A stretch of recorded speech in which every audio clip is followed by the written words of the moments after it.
Hello, ladies and gents. This is Mike Headley on the Headley Group Real Estate Show.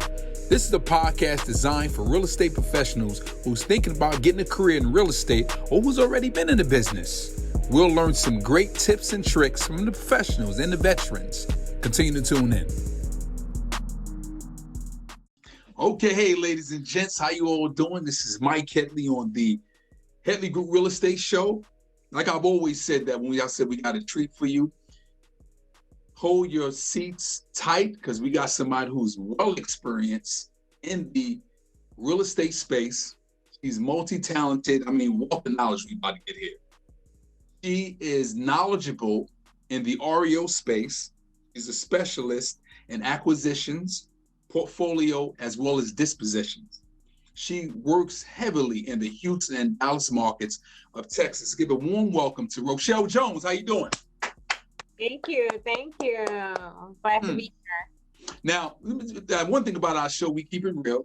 Rochelle is a good friend of mine. We met in the conference back in 2010, I believe 2009 and 10, back in Dallas, and we've been friends ever since. And when I need some insight, particularly in the real estate owned space, and I said, Rochelle, give me your insight. She always got an answer for me. So she will enlighten us with some great expertise, right? Absolutely, I got you covered. So, Rochelle, let the viewers know what lured you into the real estate world and what made you kind of lean, I'm not going to say lean more towards, but what drew you to the REO space as well?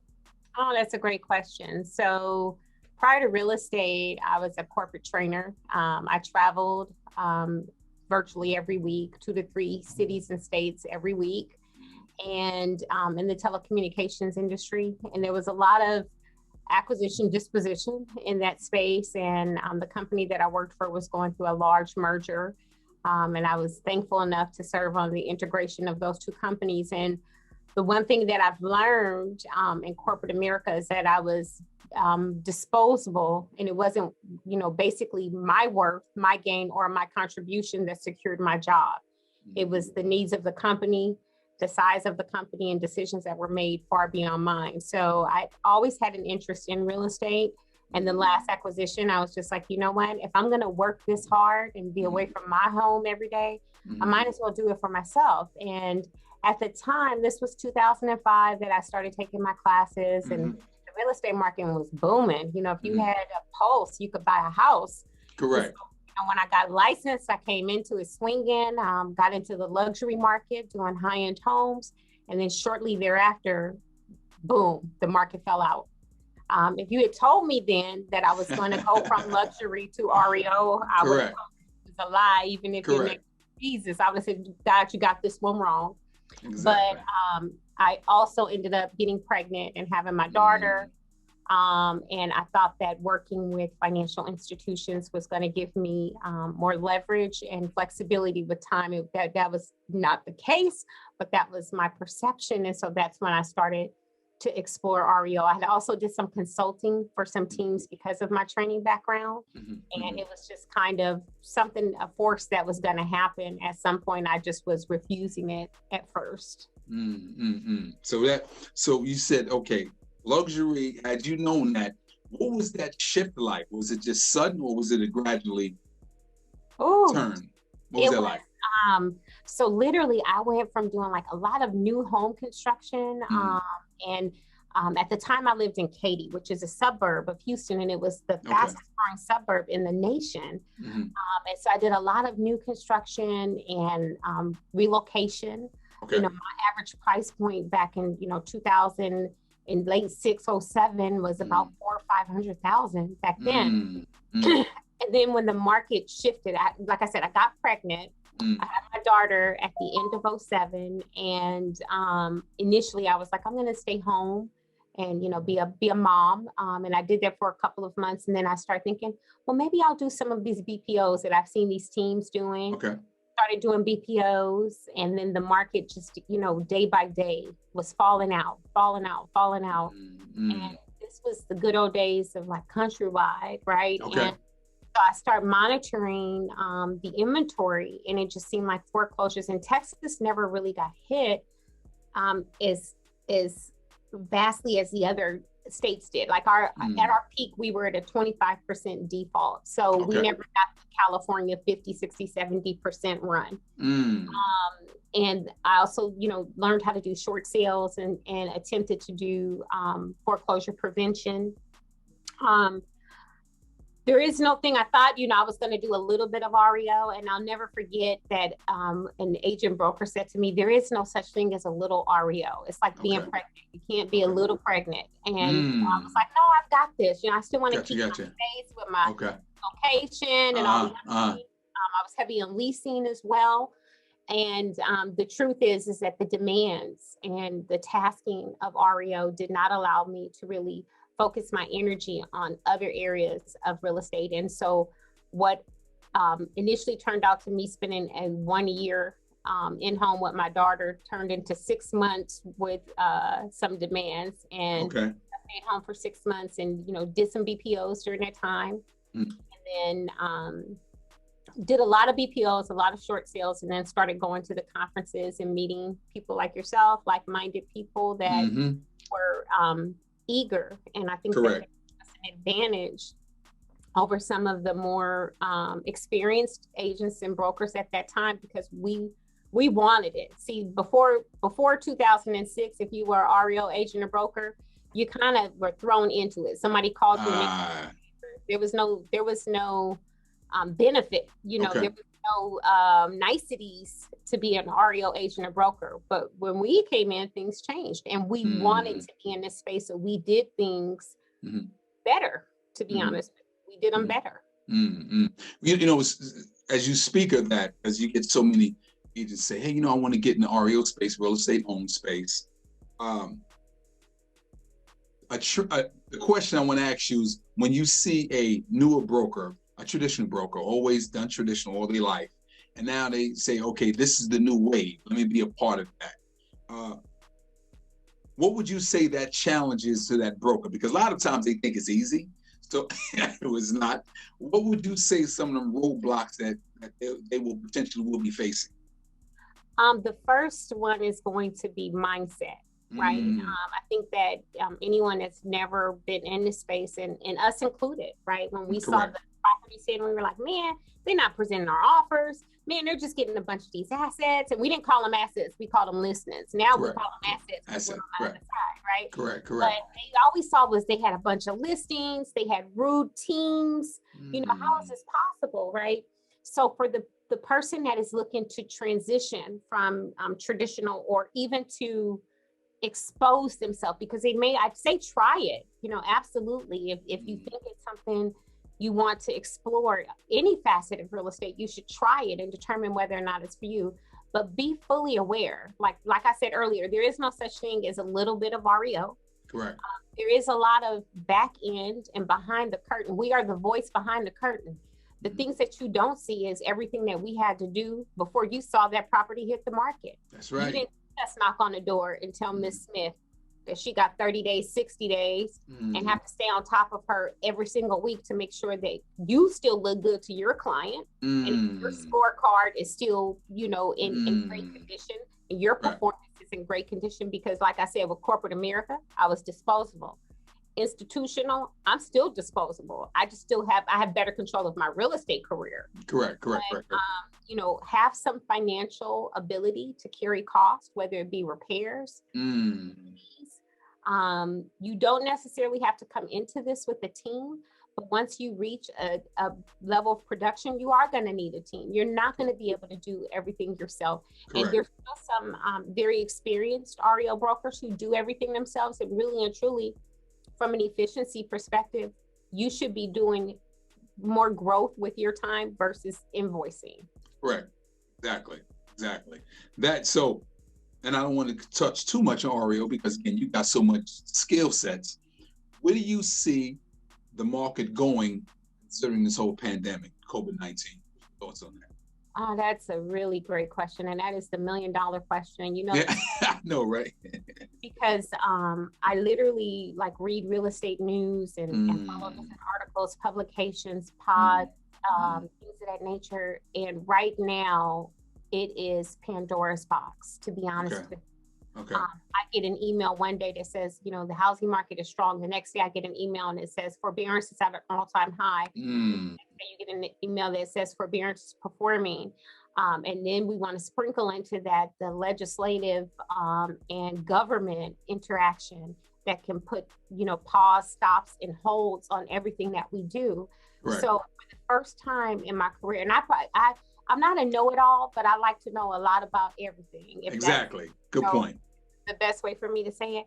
For the first time in my career, I can say that I feel like Waldo. Like, where is Waldo? If I had to make an educated guess as to, what will happen in the next 12, 24 months, I don't think that we are going to see a flood of foreclosures or short sales in the next 6 months. I think that, number one, the CARES Act had a lot of protection.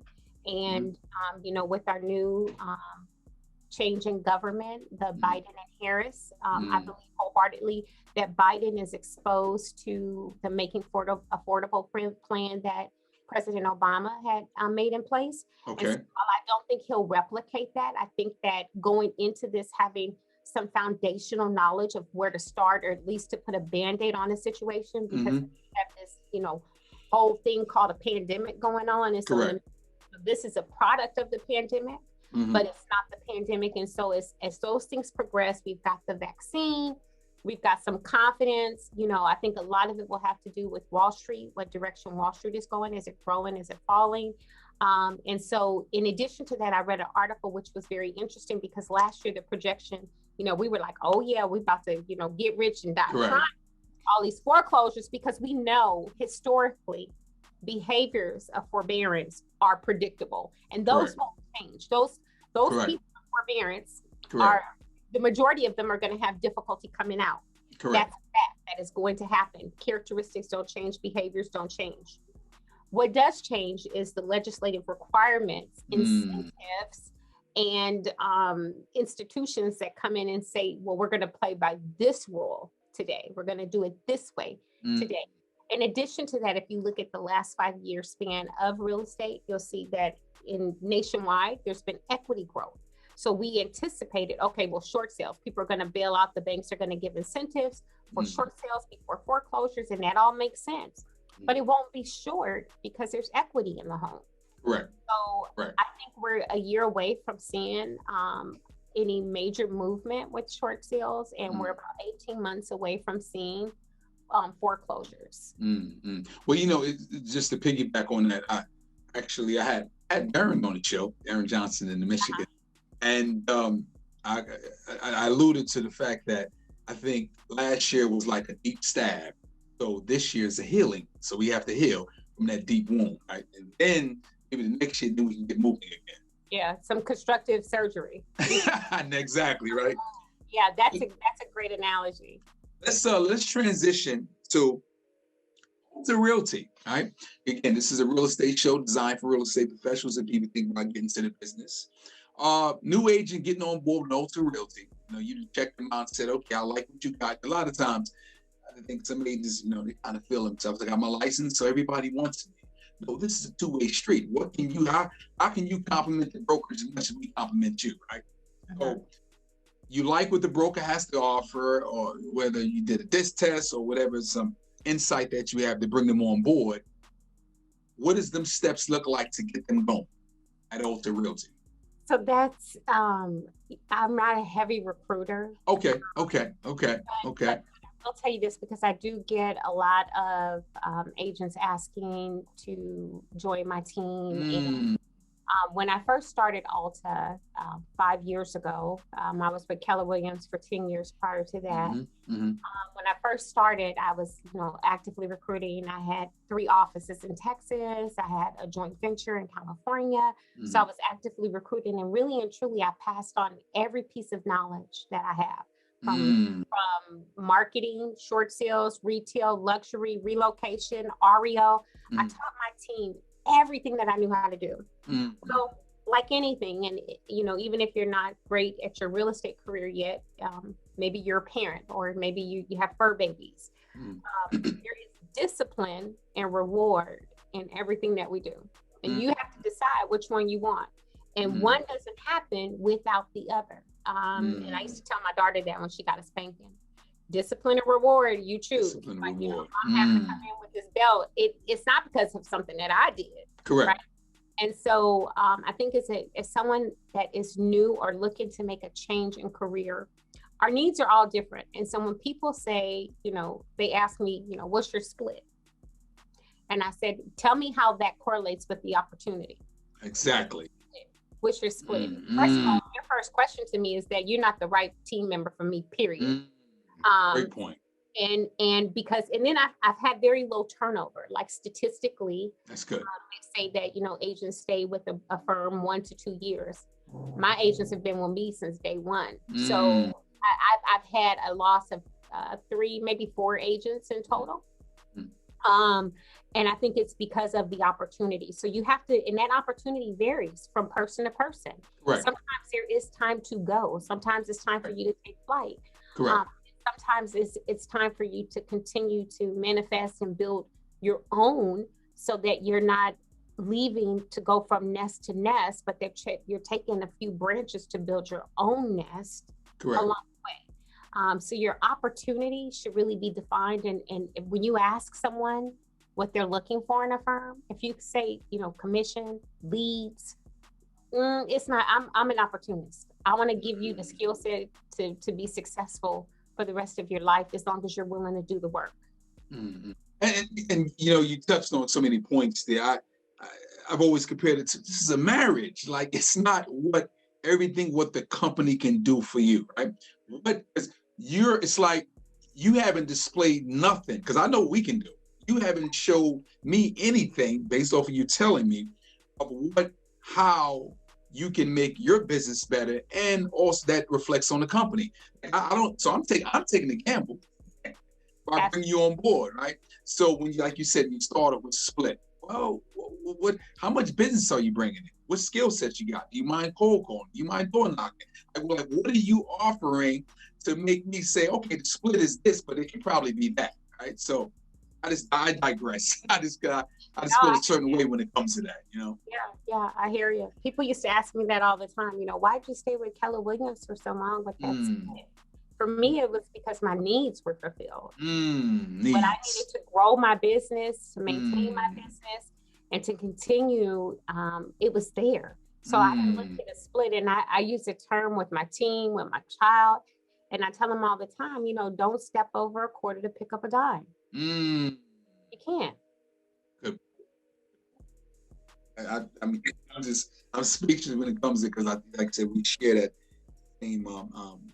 same theme, the fact that because we're brokers. Hey guys, thank you for watching our show. We're gonna interrupt you real quickly. We are in the business of referrals. If you know someone looking to buy or sell, residential or commercial, here in the North Carolina area, refer us. We really appreciate that. So, okay, so now brokers are part of Alta Realty. You accept them down, they on board, right? Do you believe in, because, and again, we got brokers out there who, because I get asked this question, hand-holding an agent up to a certain point, or do you kind of give them a list of things to do? Like, what does that picture look like on day one, week one, as far as them to start their real estate career? So I think the one thing that I do different than a lot of brokerages is I do an individual consultation with that person, because your personality, regardless if you're an introvert or an extrovert, is a right fit in this industry. And there's an agent here, Tim Soika, and he's a friend of mine, very much so an introvert by design. But he's got like these mascots, Big Tim, that goes to open houses and goes and does all and that is his real estate person. And I remember having conversations with him, and I always thought that really, you know, the extroverts do better because they talk and, you know, they're more inclined to engage in conversation. No, you know what?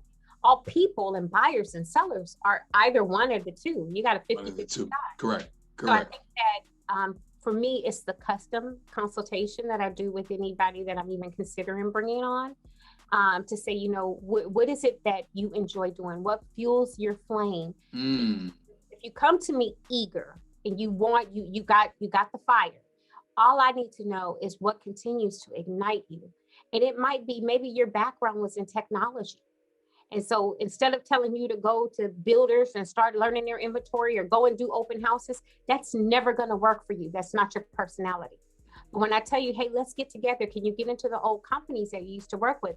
And let's do a information day with HR, or let's go through your sphere and let's see how much they are alike with you. You know, if you're into comics, let's go to, you know, Comic-Con. You know, there's who you are and where you're going to interact, where you're going to feel most comfortable excelling is where we need you, not in the standard short sale, open house, door knocking, cold calling. That does not work systematically for everybody. It's the individual, and we have to discover where that fuel and that ammo continues to keep you motivated. Wow. That because actually I was taking notes as you was talking. That's why I said this is so insightful, because again, I think, you know, so many firms do preach on, hey, do the open house, but you have to play the person's strengths. And that is so vital. You know? So you said the gentleman uses a mascot to wow, that's interesting. That's kind of unique too. It's Big Tim. He's so opposite of what success, you know, they used to say in marketing, never have a character on your card. He has a character on his card, but his character comes with a story. His daughter joys. So now it's more than just a cartoon. It's something that his daughter did. And I remember talking to him before he was a mega agent, and he's doing 1,000+ transactions every year now. Wow. And he's an introvert. So for someone to come and say, I just don't have the right personality, it's not your personality that becomes successful in this business. It's your drive, placement, and it's your will to go out and do it your way. It's your way. You know, I talk a lot, and I spare, like when I get with an engineer, I'm like, ugh, and they're like, I know, right? You know, I'm like, stop telling me how to do this, and he's like, shut the hell up. You know, I mean, you know, it just, you know, there's a right mix.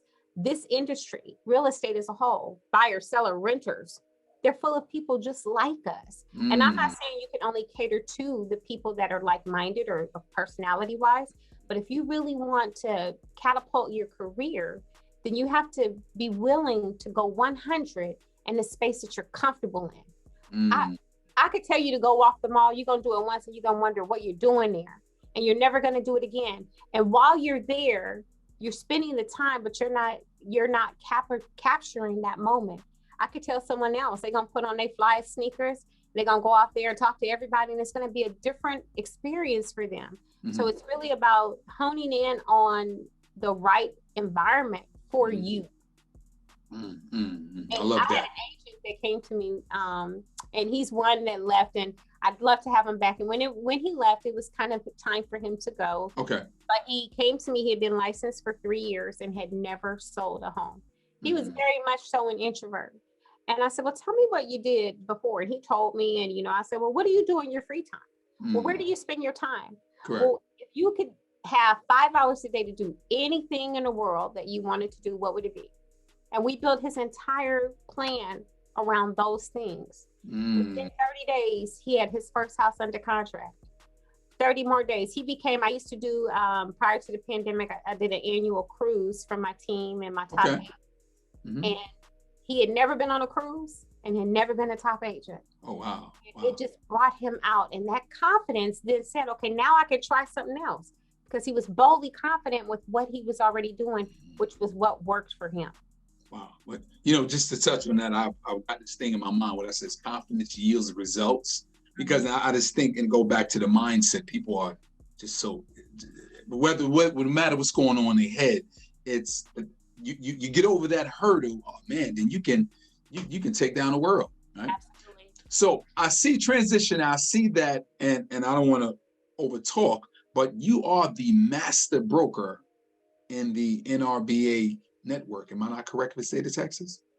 I was for many years. You was? Okay, okay. But I'm actually on the board of directors. So I do still serve the NRBA, but I'm on the board of directors now versus the master broker, but still very hands-on and actively involved.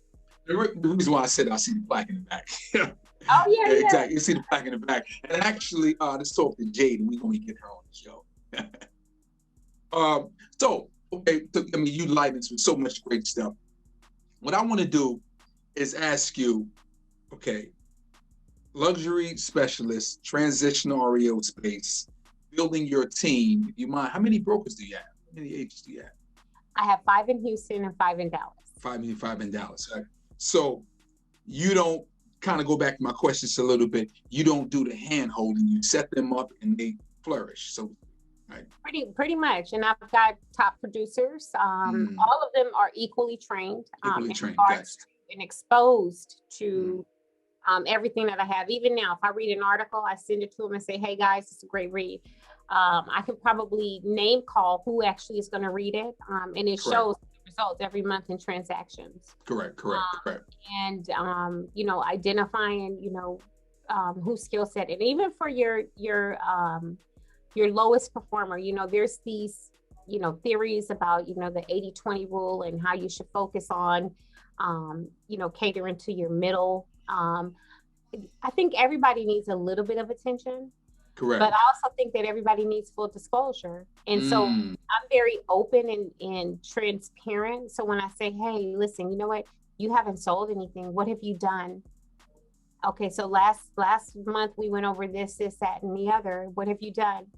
Well, okay, well, when you're ready to step into the role of performing, let me know. I'm still here, but I'm not investing any more time, effort, energy. I'm not kicking you off the squad, but I'm not putting you in the game.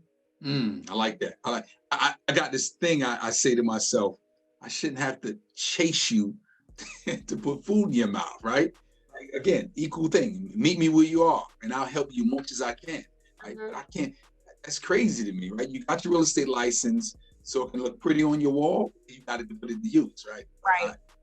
I digress. Right. All right. So, transition, 10 brokers. You cover the Dallas and the Houston market. The market right now in Houston, because I know it's like in big demand out there. People are coming since you're essential to the country, as well as Dallas. So I guess is anything goes as far as a certain particular home, or you price point, or which area do you highly focus more in? So your team. My coined phrase is there is no no in this business, right? There is no no. Now in Texas, we are able to actually earn a small commission on leases. So for someone that's new entering the business, or someone who needs immediate income, because this is a business where, you have to have some reserves in order to survive, right? And even for us, I mean, we've been in a pandemic for a year, right? So, that reserve piece is very important. So here, leases actually have a little bit of compensation, and, no matter what market you're in, I imagine that they probably have something. I tell people that's easy. And believe it or not, I've gotten more purchase referrals from the clients that I've placed in leased homes than I've ever gotten from any clients that I've placed in straight purchases. So we do everything from leasing to, we dabble with commercials, not my favorite, but we will do it. We'll do traditional, we'll do institutional. When the moratorium was first placed, I immediately went into discovery of, okay, who's not impacted by this? And those are the clients that I started to pursue. A lot of it was hard money at the time. And so constantly what I'm looking at is I'm pairing the right now with the tomorrow and what am I doing today? Because if tomorrow you found out something was available, you're too late. Somebody's already ahead of you. So you have to take into account the balance of both of those things. For me, I think globally, a big part of that is what would be perceived as, we thought short sales, right? Short sales. Well, now these statistics came out and said they're not really short. They're still technically, in default. And so, I think my goal is to get home ownership seminars back going on. We've done, first time buyers for years, right? Those are always, great, especially if they're coupled with any localized programs or federal programs that help them with the down payment. But I think it's time we really do home ownership education. And that's for homeowners. And I'm talking everything from maintenance on your home to, is it the right time for you to refi? You have to understand structures, when you're going to move, forbearance, we learned, I don't know if you know this, but if you file for forbearance and you sell your home in less than, I can't remember if it was 3 or 6 months, but I'm going to say 3 just for the sake of it being low. If you sell your home in less than before making 3 payments, you are not eligible to purchase another FHA home the rest of your life. Wow, I didn't know that. Let me write that down. We found that out after a client had already closed and sold their home, and we were placing them in another home. So there's that piece. That's what I mean by, homeowner education. And that includes, foreclosure, prevention. Mm-hmm. What are your options? And, for some people, it's only too late because you've ignored your reality. So it's getting to them. And, I've made a couple posts on Facebook, and I try to soften it by saying, you're not alone. Correct. You're not alone, and don't be embarrassed, and we can have a confidential conversation. But please, if not to me, reach out to someone, because at the point when we foreclose in Texas, today is foreclosure Tuesday, as a matter of fact. Okay. Yes, that's right. I heard about that. Mm-hmm. We foreclose in our biggest county, which is Harris County, has deferred foreclosure. So we haven't foreclosed. Correct. But they're not, once that happens, it's too late. It's too late. So, if I can get to you on the 31st, then I'm going to do everything that I can. And I think that we have an onus to our neighbors, to the industry. Oh, I thought my phone was on. It's fine. It's okay. Quick commercial break. If you're interested in a career in real estate, or you're a seasoned vet, and you might want to change, new environment, you don't like the atmosphere you're in, the Headley Group Realty could be there to assist you with your career. What do we offer? Great culture, great environment, leads, and an awesome commission structure. Let us be there to support your business. One thing, you got to be in the state of North Carolina. Let's get back to the show. Sorry about that. That's okay. Yeah. I thought I had to care, that's what I call, especially when I used to train, housekeeping rules. I know, right? Turn your phone off. But this is good for the show. We keep it real. It's fine. Right. Hey. So we have an onus as real estate practitioners to not just, be in our niche of what we do every day, but to make sure that we elevate and help maintain the preservation of our neighbors, our neighborhoods, our homes. And, sure, foreclosure is a part of that. It actually is a healthy part of that. Right. And, a lot of times, people don't think so because they see, Ms. Jones, who's been your neighbor for 30 years. But the reality is that Ms. Jones couldn't afford to keep her home. Plain and simply. And so now we need to replace Ms. Jones with Ms. Smith, a neighbor to be a good neighbor to you. And so that's how we stabilize our neighborhoods. Powerful. Question, actually, final question here. Do you do any social media? Because a lot of us, not saying you, we get stuck in this, that's not me, which is you have to do, or you will be, I guess, pushed out. So what's your take on social media by being an experienced agent? It's necessary. And no, I don't. If I had to say my biggest flaw, it is that. And we got to get you there, Rochelle. I know. You know what? And I can make a million excuses, and like my whole thing, I want this thing, like when you said keeping it real, my whole thing is keeping it real with Ro, right? And I want you to see the real estate. I want you to see, and there's a lot to real estate. Like, correct. Number one is, even if you have great credit and you have great income and reserves, home ownership might not be for you. We promote that as the American dream, but who said so, right? I just paid my property taxes last week. Oh, yeah. And I was like, I should really consider renting. Like, I should. I know. Property taxes extreme, I know, right?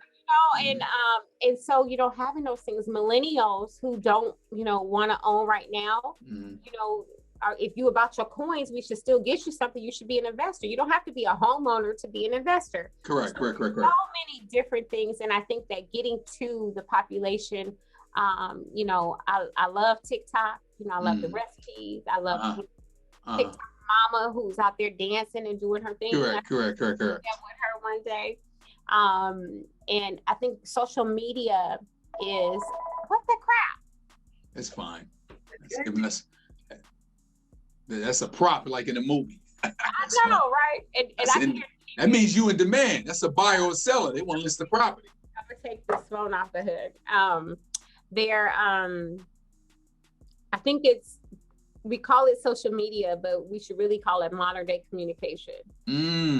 I like that. Modern day communication. Basically, you're right. That's what it is. I have to get a dictionary. I'm old school. I got it. What's this mean? IG.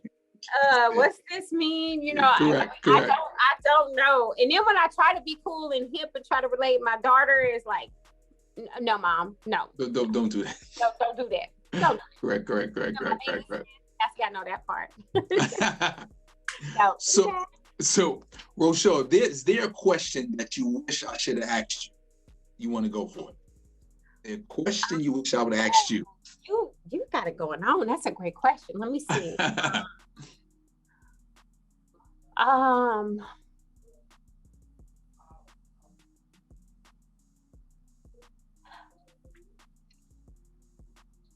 I would say this is a great question for new and experienced agents. Okay.